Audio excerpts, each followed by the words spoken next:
ইউটিউবের একটা বাস্তব সত্যি হচ্ছে, তুমি তোমার ভিডিওর জন্য যত সুন্দর থাম্বনেল বানাও না কেন বা তোমার ভিডিওটিকে যত সুন্দরভাবে এডিট করো না কেন, অডিয়েন্স কিন্তু তোমার ভিডিও দেখার সঙ্গে সঙ্গে তোমার ভয়েসটিকেও শুনবে। তো সেক্ষেত্রে ভয়েসটাও কিন্তু অনেকটাই ইম্পর্টেন্ট। উদাহরণস্বরূপ, এসআরপি নামে ইউটিউবে একটি প্রফেশনাল স্টোরি টেলিংয়ের চ্যানেল রয়েছে, যার স্টোরি টেলিং সবসময়ের জন্য ওয়েস্ট হয়ে থাকে, যার ফলে অডিয়েন্স কিন্তু তার ভিডিওতে সবসময়ের জন্য আটকে থাকে। তোমরা নিজেরাই দেখে নাও। 400 साल पुरानी डोंगा हवेली एक अमीर और पावरफुल जमींदार का घर हुआ करता था, जिनकी एक बेहद खूबसूरत बेटी थी। लेकिन प्रॉब्लम्स आना तब शुरू हुआ जब उनकी बेटी को एक गांव वाले से प्यार होना शुरू हो गया था। এবার অনেকে বলবে ভয়েস রেকর্ডিং এর জন্য আমার কাছে কোনো দামি মাইক্রোফোন নেই অথবা আমার ভয়েসটাই ভালো না। এসব এক্সকিউজ দিয়ে কিছুই হবে না, কারণ তোমার হাতের মোবাইলটা দিয়েই প্রফেশনাল ভয়েস রেকর্ডিং করতে পারবে।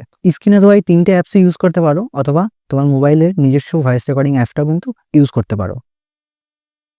সবার প্রথমে বলে নিই, যদি তোমার বাড়ি এরকম জায়গায় হয় যে যার বাড়ির আশেপাশে কোনো হাইওয়ে রয়েছে বা রাস্তা দিয়ে বড্ড গাড়ি যাতায়াত হয়, যার ফলে অতিরিক্ত নয়েজ আসে, অথবা যার বাড়ির পাশে একটা বাজার বা মার্কেট রয়েছে, এমনটি হলে তোমরা ভোরবেলা অথবা রাতের বেলা তোমাদের ভয়েস রেকর্ডিং করতে পারো।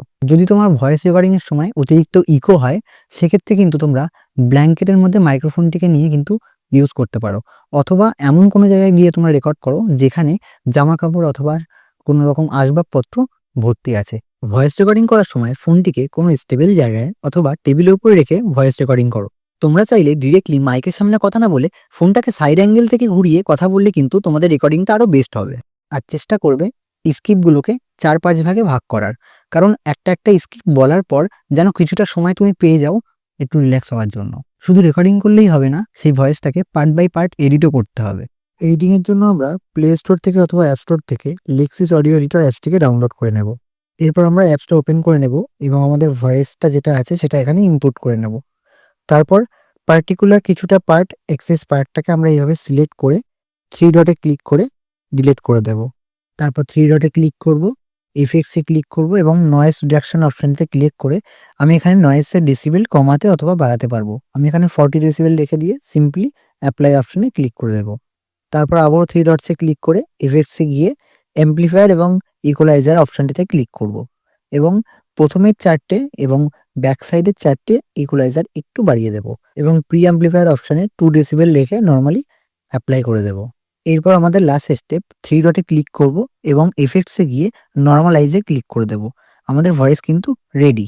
এবার ভয়েসটিকে সেভ করে নেব M4A ফরম্যাটে। এরপর গুগলে M4A two MP3 converter search করব এবং ফার্স্ট লিঙ্কেই ক্লিক করে দেব এবং সিলেক্ট ফাইলে গিয়ে আমাদের M4A ফরম্যাটের অডিওটিকে এখানে আমরা অ্যাড করে নেব। অডিওটি অ্যাড হয়ে যাওয়ার পরে নরমালি কনভার্ট করে নেব। কনভার্ট হয়ে যাওয়ার পর আমরা সিম্পলি এখান থেকে ডাউনলোড করে নিলে আমাদের MP3 ফরম্যাট কিন্তু রেডি। ভয়েস এডিটিং হয়ে যাওয়ার পর কিন্তু আমাদের ভয়েসটা অনেকটা এরকম শুনতে দেখাচ্ছে। এই রেকর্ডিংটি মোবাইলের মাইক্রোফোন থেকে রেকর্ড করা হচ্ছে। তো এইভাবেই কিন্তু আপনি আপনার প্রফেশনাল ভয়েস এডিট করতে পারবেন। ভিডিওটি ভালো লাগলে অবশ্যই কমেন্ট বক্সে জানাবেন। দেখা হচ্ছে নেক্সট ভিডিওতে। ভালো থাকবেন।